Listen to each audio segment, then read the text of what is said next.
Welcome to International Delhi Public School, Cherkupalli, a beacon of innovative and excellence-driven education. Our air-conditioned classrooms feature digital smart boards for a cutting-edge learning experience, complemented by a low student-teacher ratio of 20:1 to ensure personalized attention. We excel in integrated IIT, NEET and Olympiad training, supported by our diverse and expert faculty from across India. Our campus boasts state-of-the-art labs, an indoor sports arena, an extensive array of outdoor activities, a unique ISRO-certified space lab, and AP's first 18-course mini-golf. We are also home to a dynamic activity corner for arts and wellness, recognized as India's best CBSE school with the Indian Education Excellence Award. We are committed to outstanding education and STEM learning. Admissions are now open. For more information, contact International Delhi Public School, Aripalli Road, Ponnapalli Village, Cherkupalli Mandal, Bapatla District, Andhra Pradesh. Contact 7702 172 162, 7799 797931, 7799 797932.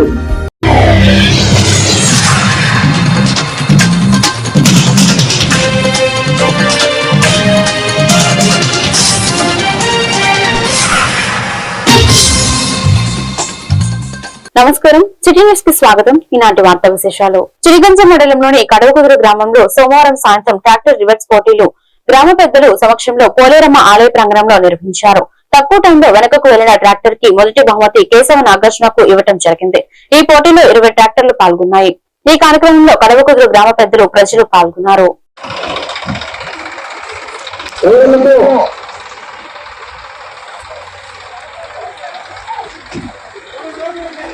ఒక నిమిషం time ఉంటుంది. Computer చూసుకోండి. ముందు టైర్లు వెనక టైర్లు అటు ముగ్గురు చూసుకోవాలి.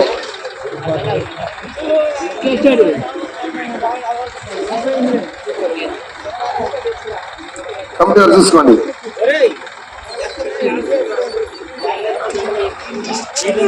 చిరిగంజ మండలంలో హనుమాన్ జయంతి వేడుకలు అంగరంగ వైభవంగా జరిగాయి. స్థానిక మండల కార్యాలయం వద్ద గల పంచముఖి ఆంజనేయ స్వామివారి విగ్రహం వద్ద సోఫరాల గ్రామస్తులు, ఆలయ అభివృద్ధి కమిటీ చైర్మన్ టిఎస్ఆర్ ఆంజనేయులు దంపతులు పూజా కార్యక్రమంలో పాల్గొని పూజలు నిర్వహించారు. అనంతరం భక్తులకు తీర్థ ప్రసాదాలు పంపిణీ చేశారు. ఈ కార్యక్రమంలో భక్తులు అత్యధిక సంఖ్యలో పాల్గొన్నారు.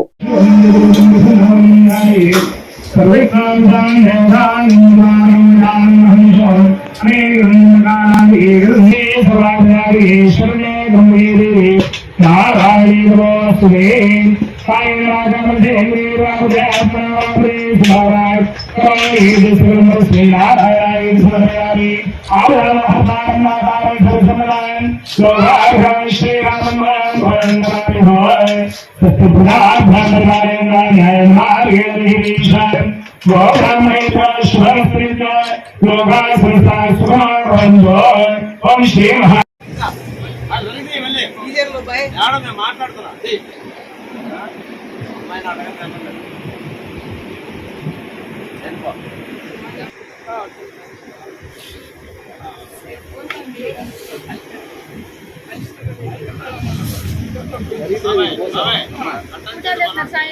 రాలేదు. దండం పెట్టుకోండి. మీరు ఐదు దండం పెట్టుకోండి.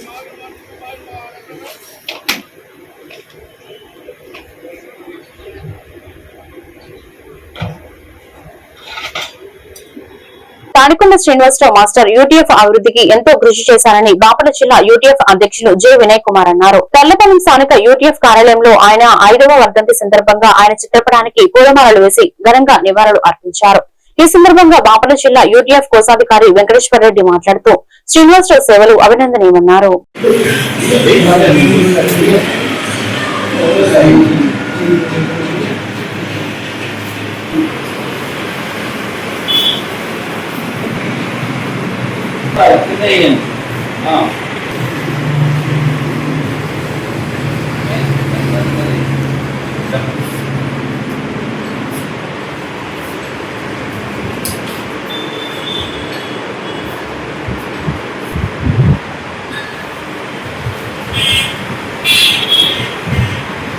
ఇప్పుడు సంస్కారకంగా కూర్చోబెట్టి ఈరోజు తాడికొండ శ్రీనివాసరావు గారి వర్ధంతి కార్యక్రమం కర్లపాలెంలో చేశారు.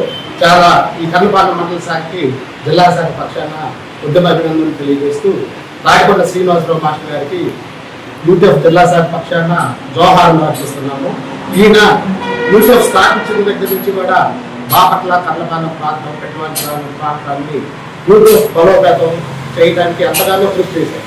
ఆయన మరణం ఈ ప్రాంతంలో కానీ కోస్తా ప్రాంతంలో కానీ తీర ప్రాంతం మొత్తం కూడా చాలా లోటు అనేది లోటుగానే ఉంది. బాపట్ల జిల్లా ఏర్పడిన తర్వాత మేము జిల్లా బాధ్యత స్వీకరించిన తర్వాత ఇలాంటి వాటిని మేము భావిస్తున్నాము. ఆ క్రమంలో భాగంగా కర్లపాలెం కానీ బాపట్ల ప్రాంతీయ శాఖలు కానీ జిల్లా శాఖ కానీ యూటీఎఫ్ ముందుకు తీసుకెళ్ళి ఆయన ఘనమైన నివాళులు అర్పిస్తున్నామని తెలియజేస్తూ ఈ అవకాశం ఇచ్చిన కమిటీ బాపట్ల యూటీఎఫ్ జిల్లా కోశాధికారి ఈరోజు కీర్తిశేషులు తాడికొండ శ్రీనివాసరావు గారు కామ్రేడ్ వర్ధంతి సందర్భంగా కర్లపాలెం మండల శాఖ ఆధ్వర్యంలో ఆయనకి ఘనమైనటువంటి నివాళి కార్యక్రమానికి ఈరోజు హాజరు కావడం జరిగింది. తాడికొండ శ్రీనివాసరావు గారు ఆయన ఈ ప్రాంతంలో బాపట్ల ప్రాంతంలో యూటీఎఫ్ని ఫౌండర్గా స్థాపించినటువంటి వ్యక్తుల్లో ఒక ముఖ్యమైనటువంటి వ్యక్తి. అలాగే ఈ ప్రాంతంలో యూటీఎఫ్ని ఒక మహావృక్షంగా పెంచి పోషించినటువంటి ముఖ్యమైనటువంటి వ్యక్తుల్లో తాడికొండ శ్రీనివాసరావు గారు ముందు వరుసలో నిలబడతారు. ఆయన ఉద్యమాల్లో కూడా వేసవిలో ఆరోగ్యం పట్ల అవగాహన కలిగి ఉండాలని కర్లపాలెం వైద్యాధికారి గోపీనాథ్ అన్నారు. మంగళవారం స్థానిక ప్రాథమిక ఆరోగ్య కేంద్రంలో ఆయన మాట్లాడుతూ ఎండలు ఎక్కువగా ఉన్న ఈ సమయంలో వృద్ధులు చంటి పిల్లలు తగు జాగ్రత్తలు తీసుకోవాలని కోరారు. ఒకవేళ వడదెబ్బ తగిలినట్లయితే వెంటనే స్థానిక ప్రాథమిక ఆరోగ్య కేంద్రాన్ని సంప్రదించాలని ఆయన చెప్పారు.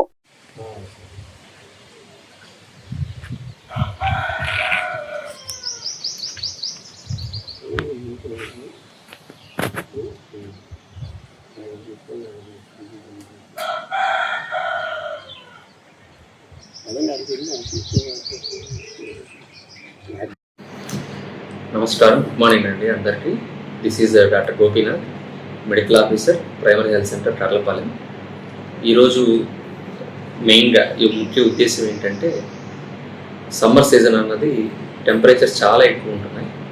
కాబట్టి ఈ కర్లపాలెం మండలంలో ఉన్నటువంటి ప్రజలు ఏ విధమైనటువంటి జాగ్రత్తలు తీసుకోవాలి, ఏదైనా అత్యవసరమైనటువంటి ఏదన్నా అవసరం వచ్చినప్పుడు ఎవరిని సంప్రదించాలి అన్న దాని మీద క్లుప్తంగా ఈ వీడియోలో తెలియజేస్తాను. మెయిన్ గవర్నమెంట్ ఆఫ్ ఆంధ్రప్రదేశ్ అన్నది కొత్తగా ఒక అవేర్ అనేటటువంటి ఒక యాప్ని ఇచ్చిందండి. ఆ అవేర్ యాప్ ద్వారా ఈ మెడికల్ ఆఫీసర్స్ అందరికీ, ఏఎన్ఎంస్కి, ఆశాలకి అందరికీ కూడా రాబోయేటటువంటి ఒక వారం రోజుల్లోపు ఏ విధంగా టెంపరేచర్స్ ఉంటాయి, ఉష్ణోగ్రతలు ఎంత తీవ్రంగా ఉంటాయి అన్నది ముందుగానే వాళ్ళకి సమాచారం అన్నది అందజేస్తుంది ప్రభుత్వం. దాని ద్వారా ఈ ఇన్ఫర్మేషన్ని రూట్ లెవెల్లో ఉన్నటువంటి జనాల దగ్గరికి తీసుకెళ్లాల్సిన బాధ్యత ఏఎన్ఎంస్, ఆశాస్ అండ్ మెడికల్ ఆఫీసర్స్ది. మీ జనాలు అందరూ కూడా ఈ వేసవి కాలంలో తప్పనిసరిగా మీరు బయటకు వెళ్ళేటప్పుడు ఒక టోపీ ధరించండి. సాధ్యమైనంత వరకు ఎక్కువ ఎండలో ఉండకుండా, ఒకవేళ ఎండలో పనిచేయాల్సి వస్తే తరచుగా మధ్యలో మంచినీళ్ళు, మజ్జిగ తాగడం అన్నది చాలా ఇంపార్టెంట్. చాలా మంది ఈ నరేగా కార్మికులు ఎవరైతే ఉన్నారో, ఉపాధి హామీ పథకాలకు వెళ్ళేటటువంటి నరేగా కార్మికులు కూడా మీ అందరికీ కూడా మీ సచివాలయాల్లో ఉన్నటువంటి ఏఎన్ఎంస్ కావచ్చు, ఆశాస్ కావచ్చు, మీకు ఓఆర్ఎస్ ప్యాకెట్లు అందజేస్తారు. అవి మీ దగ్గర పెట్టుకోండి. మీరు పనులకు వెళ్ళేటప్పుడు తప్పనిసరిగా ప్రతి ఒక్కరూ ఒక కర్చీఫ్ అన్న కట్టుకోండి తలకి. ఎందుకంటే వడదెబ్బ తగిలేటటువంటి అవకాశం వీళ్ళకి ఎక్కువ ఉంటుంది. ఎందుకంటే వీళ్ళు ఎక్కువగా సన్కి ఎక్స్పోజ్ అవుతారు కాబట్టి. దాని తర్వాత ఏ విధమైనటువంటి ఈ చిన్నపిల్లల్ని చాలా జాగ్రత్తగా చూసుకోవాలి. పుట్టిన పసికందుల దగ్గర నుంచి 5 సంవత్సరాలు 6 సంవత్సరాల పిల్లలు, స్కూల్కి వెళ్ళేటటువంటి పిల్లలు అందరూ కూడా ఇప్పుడు ఆటలు బయట ఆడుతూ ఉంటారు. కాబట్టి వీళ్ళందరూ కూడా తరచుగా ఈ పిల్లలు మజ్జిగ, మంచినీళ్ళు, ఏదైనా నీరసంగా ఉంటే ఓఆర్ఎస్ ప్యాకెట్లు ఎమ్మటే కలిపి వాళ్ళకి తాపించండి. ఈ వడదెబ్బ లక్షణాల గురించి ప్రతి ఏఎన్ఎం, ఆశ అందరూ కూడా ప్రతి ఒక్క ఇంటికి వచ్చి మీకు తెలియజేస్తారు ఎలాంటి జాగ్రత్తలు తీసుకోవాలి అని. దాని తర్వాత ఇంకొక ఇంపార్టెంట్ విషయం ఏంటంటే, కర్లపాలెం మెడికల్ ఆఫీసర్ గారి నెంబరు ప్రతి ఒక్క గడప మీద కూడా వేయడం జరిగింది. డాక్టర్ గోపీనాథ్ అని రాసి ఆ పక్కనే ఫోన్ నెంబర్ కూడా. కర్లపాలెం మండలంలోని పలు గ్రామాలలో హనుమాన్ జయంతి వేడుకలు ఘనంగా నిర్వహించారు. ఈ సందర్భంగా పంచామృత అభిషేకాలు, విశేష పూజలు, పారాయణం కార్యక్రమాలు నిర్వహించారు. కర్లపాలెం మండలంలోని శ్రీరామకృష్ణ సేవ సమితి, కర్లపాలెం, నల్లమోతువారిపాలెం, గణపవరం, తుమ్మలపల్లి, సమ్మేటవారిపాలెం, యాజుని, పాతనందాయిపాలెం, పెద్దపుడుగువారిపాలెం, చింతాయిపాలెం, గుద్దం గ్రామాలలో హనుమాన్ జయంతి వేడుకలను గ్రామ పెద్దలు ఘనంగా నిర్వహించారు.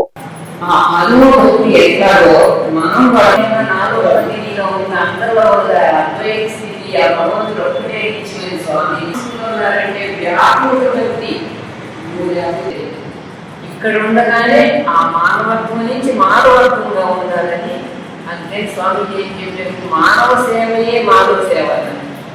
ఆ మానవుని మానవుడుగా చూసి చేసినప్పుడు సేవ అని మానవత్వాన్ని వదిలించగలుగుతారు. కృష్ణరావు పరమాత్మ ఆయన సర్వభావం ఆయన వేరేసినప్పుడు ఏది ఎంతవరకు ఎప్పుడు అవసరమో అంతవరకు ఆయనిస్తాడు. అట్లాగా ప్రతి క్షణం కూడా ఆయన నమ్ముదాం, ఆయనగా ఉన్నామని అందరిలో ఉన్న పరమాత్మ నమస్కారం అని ప్రతి క్షణం కూడా ఎవరిని చూసినా ఆ లోపనామ గుణాలు నాకు అనవసరం. ఆవిడలో ఉన్న పరమాత్మ, నాలో ఉన్న పరమాత్మ ఒక్కటై అందరూ అక్కడ జరపడుతున్నారు. ఇక్కడ అందరికి గుండ్రూపంగా ఎక్కువ తక్కువ మంచి చెట్లు అందరూ ఉంటాయి. ఏంటంటే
ఓం వాగర్థాపివ సంపృక్తో వాగర్థ ప్రతిపత్తగే జగతః పితరౌ వందే పార్వతీ పరమేశ్వరౌ.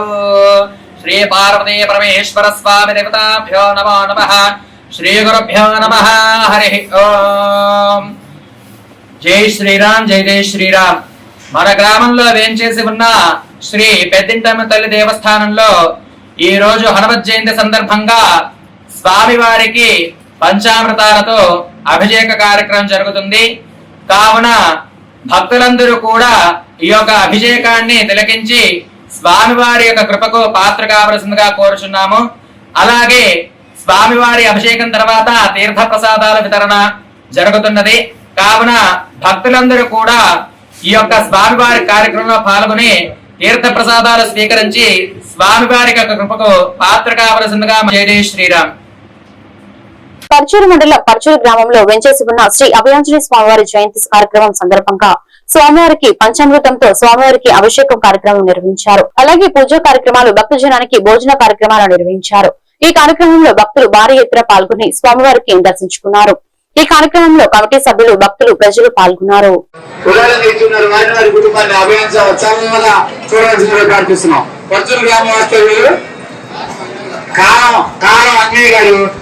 అందరి కార్యక్రమానికి 101 రూపాయలు విరాళంగా ఇచ్చున్నారు. వారిని వారి కుటుంబాన్ని అభయాన్ని చల్లగా చూడవలసిందిగా ప్రార్థిస్తున్నాం.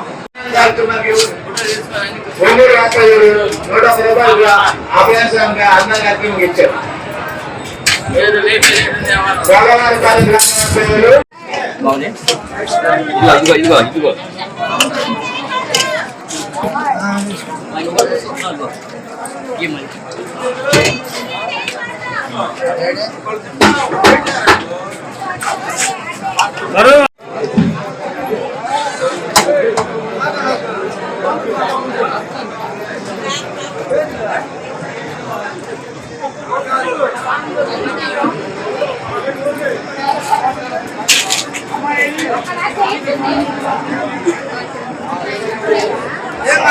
బాపట్ల జిల్లా వేమూరు నియోజకవర్గం మండల కేంద్రం అమృతలూరు గ్రామంలో వెంచేసి ఉన్న దినదిన ప్రవర్తమానంగా వెలుగొందుతూ భక్తుల కోరికలు నెరవేరుస్తూ కల్పతరువు అశ్వితావనం దీక్షాకంకరుడైన శ్రీ ప్రసంజన స్వామివారి జయంతి ఉత్సవాలు మంగళవారం పులిపాక వంశీయులు తిరుమలనాథ్ శ్రీధర్ల ఆధ్వర్యంలో ఘనంగా ప్రారంభమైంది. అర్చకుడు పరశురాం రత్నమాచార్యులు వేదాంతం పవన్ మేడూరు సోమశేఖర్ యోగానంద శేఖర్ వేదాంతం జయప్రకాష్ ఆధ్వర్యంలో 12వ తేదీ ఉదయం 6 గంటలకు తీర్థ సంగ్రహణ అంకురార్పణ విశ్వక్సేన పూజ పుణ్యవాచనం అఖండ దీపారాధన అగ్ని ప్రతిష్టాపన వాస్తు పూజ నవకుంభారోహణము త్రయోదశామృత మాన్యసూక్త బీజాక్షర సంపుటికతో ప్రజామృత సంపన్న నాగవల్లి దిశ సహస్రనామార్చన తీర్థ ప్రసాద వినియోగంలో నిర్వహించారు.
ముందు కూడా ఉంటుంది.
మాజీ మంత్రి విడుదల రజనీ అనుచరులే తనపై హత్యాయత్నానికి పాల్పడ్డారని నగరికంటి శ్రీకాంత్ సంచలన ఆరోపణలు చేశారు. పట్టణ రజక జనసేవా సంఘంలో భవనంలో జరిగిన మీడియా సమావేశంలో ఆయన తన గోడను వెల్లబుచ్చుకున్నారు.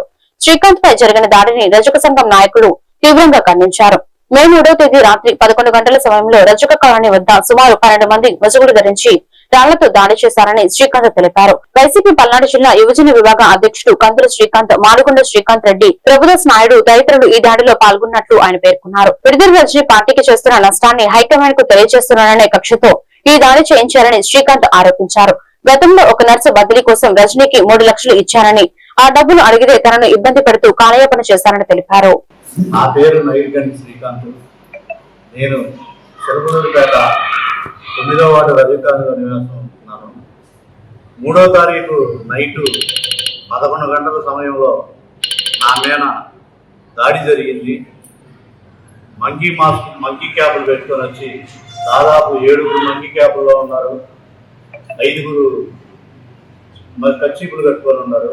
వాళ్ళని నేను ఐడెంటిఫై చేయడం జరిగింది. సీసీ ఫుటేజ్లో కూడా ఉన్నారు. నేను రజనీ గారు నాకు ఉద్యోగం ఇప్పిస్తానని నా కాడ 3 లక్షల రూపాయలు డబ్బులు తీసుకున్నారు. ఒక నర్సు ట్రాన్స్ఫర్ చేపిస్తానని ఏపీఐసి బిల్డింగ్కి తీసుకెళ్ళి నేను ఆమె డబ్బులు ఇచ్చుగా ఓఎస్టీ చేత నాకు లెటర్ కొట్టించి పెట్టారు. ఆ పని కాలేదు. ఆ పని నిమిత్తం నేను డబ్బులు అడుగుతుంటే ఆమె నాతో మాట్లాడలేదు. ఆమె మంత్రిగా ఉన్న కాడి నుంచే మేము కొన్ని నివేదాలకు వెళ్ళాము. ఆమె మాకు నచ్చలేదండి, మా పరిస్థితి కానీ పార్టీ పెద్దలకి మేము తెలియజేశాము. మొన్న ఇటీవల వైవి సుబ్బారెడ్డి గారిని మేము కలవడం జరిగింది, జిల్లా అధ్యక్షుడు పిన్నెల రామకృష్ణారెడ్డి గారిని. ఇవన్నీ మా బాధలు మొత్తం మీరు ఎందుకు ఆమె కాడికి వెళ్ళలేదని అంటే మా బాధలు మొత్తం చెప్పుకున్నాము. మేము చెప్పుకున్నందుకు 3వ తారీఖు ఆదివారం రోజు సుమారు 11 గంటల 10 నిమిషాలు 11 గంటల లోపు నా మీద రాడ్డులు తీసుకొని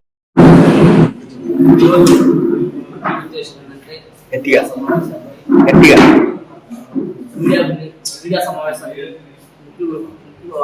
ఉద్దేశం ఏంటంటే, మరి మొన్న ఒక 1 వీక్ జరిగిన దాడిని తీవ్రంగా ఖండిస్తున్నాం.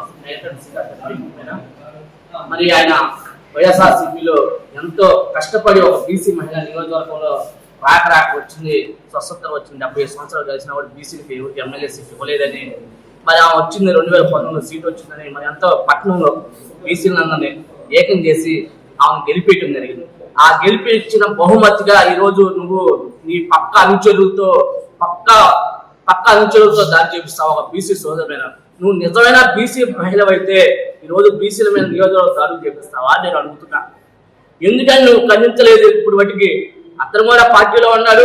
మరి 2019 నుంచి 24 దాకా పట్నం బీసీఎల్ అధ్యక్షుడిగా పనిచేశాడు. మరి నువ్వు ఎందుకని ఇప్పుడు నీ అనుచరులు 11ంటికి వచ్చింది జనాన్ని తీసుకొని గెలిపియాలా, పార్టీకి పనిచేయాలని. నీకేం బాధలేదమ్మా అని చీర పెట్టి పసుపు పెట్టి 10 ఓట్లు మెజార్టీతో తీసుకొస్తానని మాటిచ్చాము. మేము అమ్మల కొడుకులు నా పిల్లాడిని నెత్తురు ముద్ద చేసి సాగు కొట్టియాలని ఈ రకంగా చేసింది. నాకు కడుపు పాట పెట్టింది. నాకు న్యాయం జరగాల.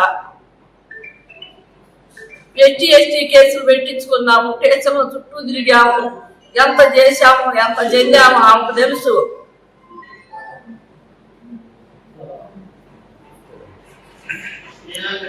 నాకు మాత్రం న్యాయం కావాలి. నా కడుపు పాట ఆ నెత్తురు చూస్తే పడిపోయా కూడా నేను. ఈ వార్తలు ఇంతటితో సమాప్తం. మరొక బిడ్డలో మళ్ళీ కలుద్దాం. నమస్కారం.